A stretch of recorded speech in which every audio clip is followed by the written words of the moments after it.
The London Transport Underground map, the work of an obscure draftsman, is one of British graphic design's greatest triumphs.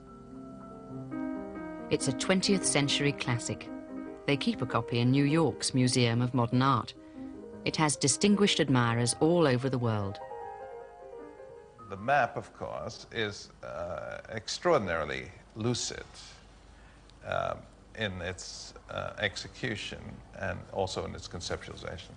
And so we like it. I mean, we say, that's a nice object. But more than that, we say, I can find out where I want to go easily through it. It's almost impossible to improve, and it's beautiful to look at. So what else can I name to give it the image of a perfect piece of design? The map is an attempt, through design, to impose sense on a huge and complex system. 250 miles of track.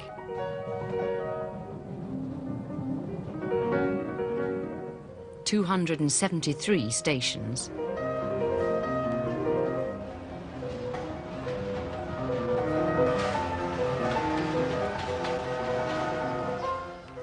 The map is there to guide the 2.5 million people who use the Underground every day.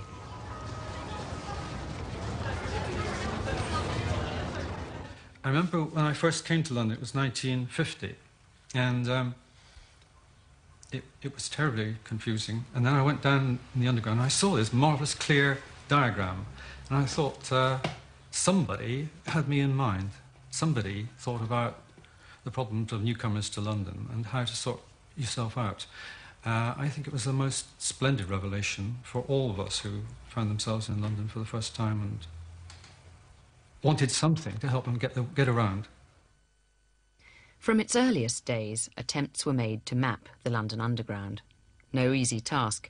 It was made up of many companies operating many different lines.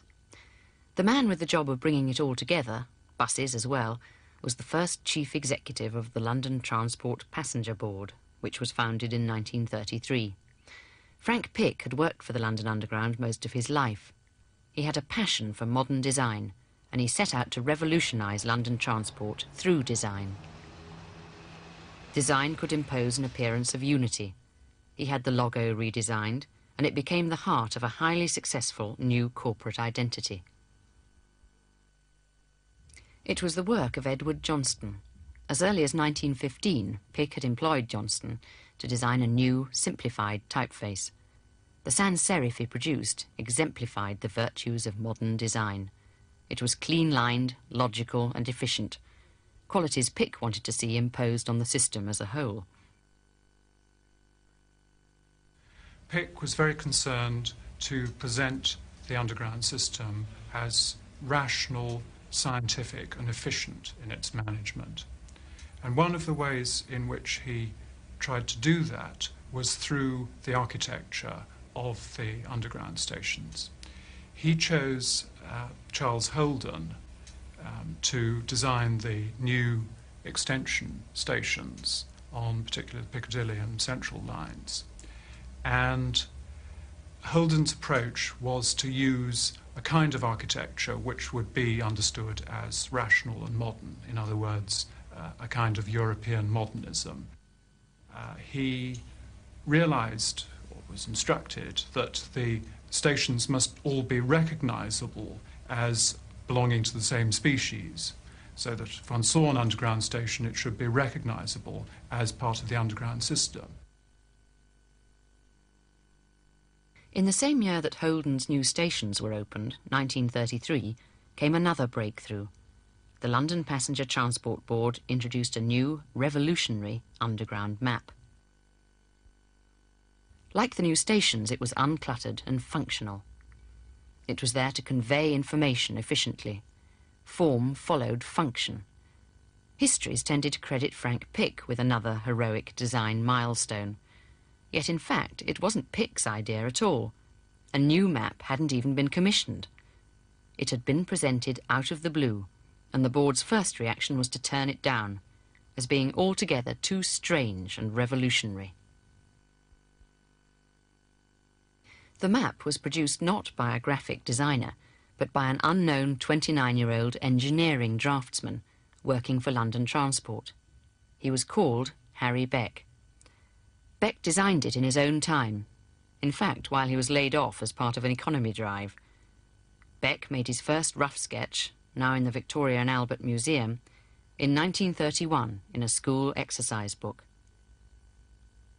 From this he produced the first version, all hand-drawn with immense labour. It was turned down. Harry Beck died in 1974, but towards the end of his life he told what happened to graphic designer Ken Garland. It's too revolutionary. Those are their very words. You know, it wouldn't mean anything to anybody. Just wouldn't understand it. So he took it away again. And his friends said, "Oh, you're crazy. You know, it's so good. You must get it to them again." So he went and showed it to them again, and they said, "Oh, all right, we'll give it a go." And they printed a trial edition of about 500 copies. Just, I think, to say, well, we don't think it's much cop, but we'll give it a tryout. And this was in 1932-33, turn of the year. And they issued 500 copies in a central station of the Underground. People lapped it up. They absolutely devoured it. And a second edition was immediately ordered, and then a third, and then the thing. From there on, it was a winner.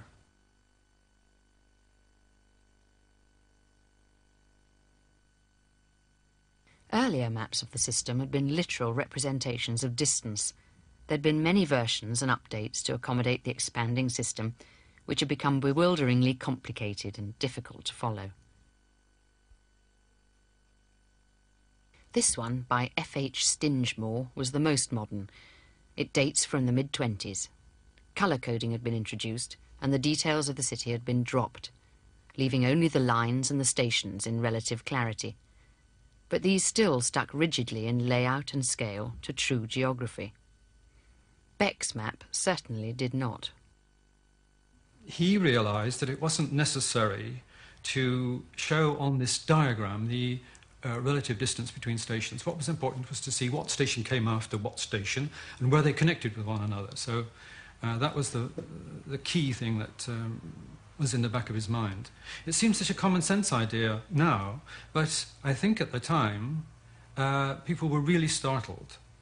They kept saying to him, "Well, why have you ignored geography?"